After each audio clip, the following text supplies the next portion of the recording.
So ఇకపై అయితే iBomma website కంప్లీట్గా లేనట్టే అని మనం చెప్పుకోవచ్చు. ద మెయిన్ హెడ్ ఐబొమ్మకి ఎవరైతే ఉన్నారో ఇమ్మిడి రవి, అతను రీసెంట్గానే తెలంగాణ పోలీసుల చేత అరెస్ట్ అవ్వడం జరిగింది. సో దీని గురించి అయితే సోషల్ మీడియాలో ఆల్రెడీ పెద్ద పెద్ద వార్సే జరుగుతున్నాయి. చాలా మంది ఇమ్మిడి రవికి సపోర్ట్ చేస్తూ, ఇతను ఒక రాబిన్ హుడ్లా ట్రీట్ చేస్తూ కామెంట్స్ కూడా చేయడం జరుగుతుంది. 2 years బ్యాక్ కంప్లీట్ తెలంగాణ పోలీసులకి ఒక ఛాలెంజ్ చేస్తూ ఒక నోట్ అయితే రిలీజ్ చేయడం జరిగింది ఐబొమ్మలోని.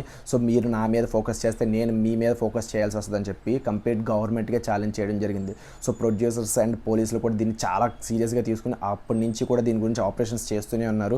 రీసెంట్గా 2-3 months బ్యాక్ నుంచి ఈ న్యూస్ ఇంకా ఎక్కువ వైరల్ అవుతుంది. ఇతను ఫారెన్ నుంచి ఈ ఆపరేషన్స్ అన్ని చేయడం జరుగుతుంది. కరేబియన్ దీవుల్లో ఇతను ఉంటూ ఈ నెట్వర్క్ని కంప్లీట్గా హ్యాండిల్ చేయడం అయితే జరుగుతుందంట.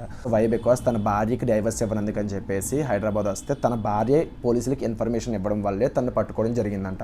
దీని మీద ప్రజలందరూ డివైడ్ టాక్స్ అయితే వినిపిస్తున్నారు. కొంచెంమంది సపోర్ట్ చేస్తున్నారు, కొంచెంమంది అపోజ్ చేస్తున్నారు. నేనైతే ఖచ్చితంగా దీన్ని అపోజ్ చేస్తాను. వై బికాస్ ఎవరు ఏది ఊరికే చేయరు, ఫ్రీగా ఎవరు చేయడానికి ఇక్కడ ఎవరు మహాత్మా గాంధీ లేరు. వాళ్ళకి ఇదంతా నెట్వర్క్ సెట్ చేయాలన్నా, వాళ్ళ సర్వే అవ్వాలన్నా వాళ్ళకి చాలా కోట్ల డబ్బులు అవసరం అవుతాయి.